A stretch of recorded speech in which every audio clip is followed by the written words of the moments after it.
21 তারিখে রাত্রে আনুমানিক 4টার দিকে আমাদের থেকে 15 থেকে 20,000 টাকা প্রতারক চুরি করে নিয়ে গেছে। যশোরের অভয়নগর উপজেলার 8টি ইউনিয়নের প্রায় 5 লাখ মানুষের স্বাস্থ্যসেবা প্রদানকারী প্রতিষ্ঠান অভয়নগর উপজেলা স্বাস্থ্য কমপ্লেক্স। শুধু অভয়নগর উপজেলায় নয়, এই হাসপাতাল থেকে নিয়মিত চিকিৎসা গ্রহণ করেন আশেপাশের উপজেলার বেশ কয়েকটি এলাকার হাজার হাজার মানুষ। গণমানুষের এই হাসপাতালে কর্তৃপক্ষের উদাসীনতা, নোংরা পরিবেশ, টেস্ট বাণিজ্য ও দালালের দৌরাত্বের অভিযোগ অনেক পুরনো। তবে এবার সামনে এসেছে নতুন এক ভয়াবহ অভিযোগ। হাসপাতাল এলাকা ঘিরে গড়ে উঠেছে নানা অপরাধমূলক কর্মকাণ্ড। সাম্প্রতিক সময়ে দৈনিক অভয়নগরের অনুসন্ধানে এমনই এক ভয়াবহ চিত্র উঠে এসেছে। যশোরের অভয়নগর উপজেলার সিঙ্গাড়ি গ্রামের রোস্তম মোল্লা, যিনি মিনি স্ট্রোক করে গত বৃহস্পতিবার রাতে হাসপাতালে ভর্তি হন।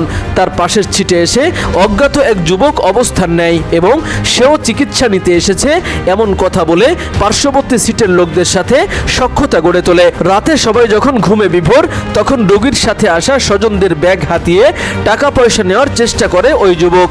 যদিও এই ঘটনাটি একজন দেখে ফেললে তাকে 7-5 বুঝিয়ে সেই যাত্রায় রক্ষা পায় অজ্ঞাত সেই যুবক। প্রথম আমাদের এই জায়গায় আসে বললো আমি আছে একটা ট্রিটমেন্ট মানে একটা ইনজেকশন দেব, সেই ইনজেকশনটা দিয়ে আমি চলে যাব। তা আছে ডাক্তার আছে, ওনারা আসলে তারপর দিলে তারপর আমি চলে যাব। আমি বললাম আচ্ছা ঠিক আছে। এবারে গল্প মানে ওনার ইতিহাস, আমার বাড়ির কথা, ওনার বাড়ির কথা বললে এবার আমি শুনলে আমি বলি, তুমি কি ভাত খাইছো, খাওয়া দাওয়া করিয়েছো? তা বলতেছে না আমি এখনও আঙ্কেল খাওয়া দাওয়া করিনি। আমি বলছি খাওয়া দাওয়া না করলি তাহলে আমাদের ভাত নিয়ে আসে এই জায়গাতে তুমি কটা খাও। এইবার ও আসে যায়, ওর দিলাম আর আমি কটা খেলাম। আমার মতো আমি ঘুমাই পড়েছি। এইবার উনি ভোরবেলার দিকে দেখলাম উনি আর নেই। এইবারে তারপরে এক হিন্দু কাকি উনি যাই বললো আছে আমার ব্যাগও আছে হাটকে আছে, আমার ব্যাগও আছে করে আছে। আমি বলতে তুমি আছে আমার ব্যাগ করতেছো কেন? তা বলতেছে আমি আছে দেখছিলাম। তবে থেমে থাকেনি রোগীর বেশধারী অজ্ঞাত সেই যুবকের কর্মকাণ্ড। শুক্রবার ভোর রাতে রোগী রোস্তম মোল্লাকে ওয়াশরুমে নিয়ে যায় তার স্বজনরা। এই সুযোগে বেডে রেখে যাওয়া ব্যাগ থেকে চিকিৎসার 15 থেকে 20,000 টাকা নিয়ে পালিয়ে যায় সে। এমন পরিস্থিতিতে চরম উদ্বেগ প্রকাশ করেছে রোগী ও তার স্বজনরা। আমার দাদা রাত্রে 12টার দিকে এখানে আনছে, বুঝলেন, খুব অসুস্থ হয়ে গেছিলো। এখন ভোর 4টার দিকে দাদা বাথরুমে যাবে আর কি। আমরা 3 জন ছিলাম, 3 জনই তাকে ধরে নিয়ে বাথরুমে ঢুকাইছি। এই ঢুকার পর ওই চোরটা পাশের বেডে ছিল, সে আসলে আপনার ফেক ওষুধ নিয়ে এখানে ভর্তি হয়েছিল। মানে ও ধান্দা করে যে কার কাছ থেকে নিয়ে যায়।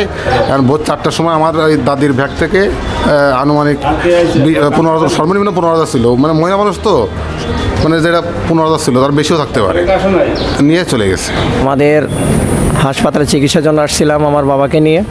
বাবাকে আনার পরে গত 21 তারিখে রাত্রে আনুমানিক 4টার দিকে আমাদের থেকে 15 থেকে 20,000 টাকা প্রতারক চুরি করে নিয়ে গেছে। এদিকে গত কয়েকদিন আগে হাসপাতাল এলাকা থেকে ফয়সাল নামের এক যুবককে অজ্ঞান করে ইজিবাইক ছিনতাইয়ের ঘটনা ঘটেছে। আর প্রতিনিয়ত হাসপাতাল চত্বর থেকে সাইকেল চুরির ঘটনা তো নিয়ম হয়ে দাঁড়িয়েছে। এ ব্যাপারে জানতে চাইলে অভয়নগর উপজেলা স্বাস্থ্য কমপ্লেক্সের পরিবার ও পরিকল্পনা কর্মকর্তা ডাক্তার ওয়াহিদুজ্জামান ক্যামেরার সামনে কথা বলতে রাজি হননি। হাসপাতাল কর্তৃপক্ষের কোনো দায়বদ্ধতা আছে কিনা জানতে চাইলে তিনি বলেন, আমাদের কোনো দায়বদ্ধতা নেই। তাওহিদ হাসান, দৈনিক অভয়নগর। আপনি কি আপনার ঘর সাজাতে ও প্রিয় মানুষকে উপহার দেওয়ার জন্য কোয়ালিটিফুল গিফট আইটেম খুঁজছেন? তাহলে আজই আসুন স্মার্ট শপে, টাইগার বিল্ডিং, নওয়াপাড়া, অভয়নগর, যশোর।